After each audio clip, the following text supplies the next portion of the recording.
Good afternoon. I know it's been a while since I posted a video. That's why I'm giving you this little update. Fall's coming, winter's coming, leaves are falling. No one wants to watch me leaf blow, mow up leaves, stuff like that. But if you want to see me fix a leaf blower, at the end of this video, go ahead and click up here and you can see me fix a bad piston on it. Otherwise, I apologize. Here's a little update from my kitchen cabinet series build. It's about painting all the stuff and getting all that taken care of. Give you a little tour here. Cabinets are all sprayed and finished. All the uppers, all the base cabinets, more base cabinets, along with an upper up here. Down here we've got toe kicks and some decorative trim for around the baseboards. More base cabinets along there. The ginormous cabinet that's going above the fridge. More upper cabinets over there. And this rather tall thing right here that is going clear to the ceiling is actually the divider that's going between the refrigerator and base cabinets and upper cabinets on one wall. There's the other set right there. But yep, there's a lot of cabinets here. Most of the cabinets are upside down as far as uppers, and that's so that I could actually spray the bottom. It allows me to spray the bottom right there because that way I can put a protective finish on it. The interior has all been clear coated, clear sealed. Has 5 coats of water-based polyacrylic on it. The same with the frames too. They have 5 coats of polyacrylic on them. So essentially everything got sprayed that's being exposed to the kitchen use. You know, sides that aren't exposed aren't being sprayed or anything, but everything else was sprayed. This is the one corner that's blind corner. The other one was the other one that you saw. So here I have some other stuff that I'm painting. As you can see, there's a lot of painting going on for this cabinet set.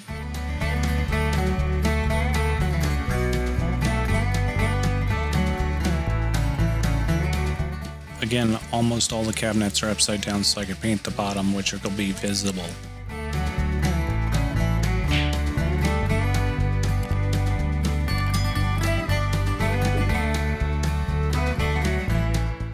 All the paint work I used my Earlux HV 550 spray system.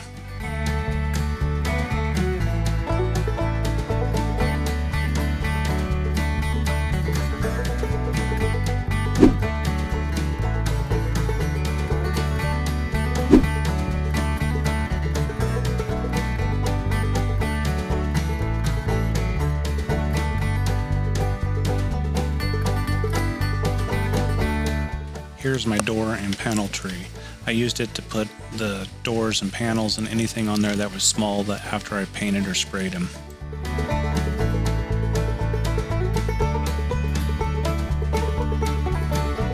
Here is my cat litter buckets after I've sprayed and primed all my doors and painted all my doors. Quite a bit of layer built up here of paint. This is some piece of exercise equipment that used to be in a stepper. My wife and I never could figure out what it is, but it makes a great Lazy Susan turntable, and this is simply just a piece of about an 8 or 10 inch sanding pad for my, like a floor sander. I sit on that, it grips it down to the plastic so the door doesn't slide, and this nice felty side here keeps it from actually tearing up the doors, and it allows me to spin the doors around pretty good. Back behind this area is where I actually have my doors sit on a door drying rack. This is from top to bottom. It holds 28 doors. Right now, since I only have 26 doors, the top rack is actually empty and it dried them pretty well. Next up, we'll be putting a clear finish on the doors. I'll probably do 4 coats on each side, doing the same process of spraying and racking them to dry. Here are my doors and panels after I spray them. They're sitting here drying on my door rack.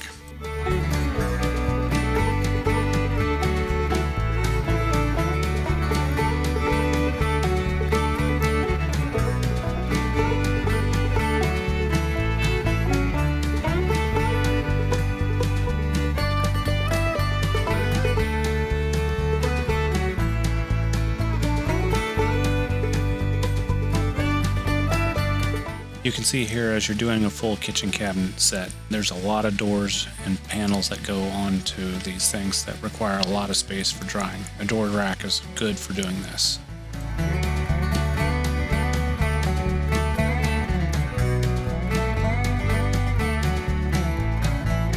Thanks for watching, and don't forget to subscribe for more videos.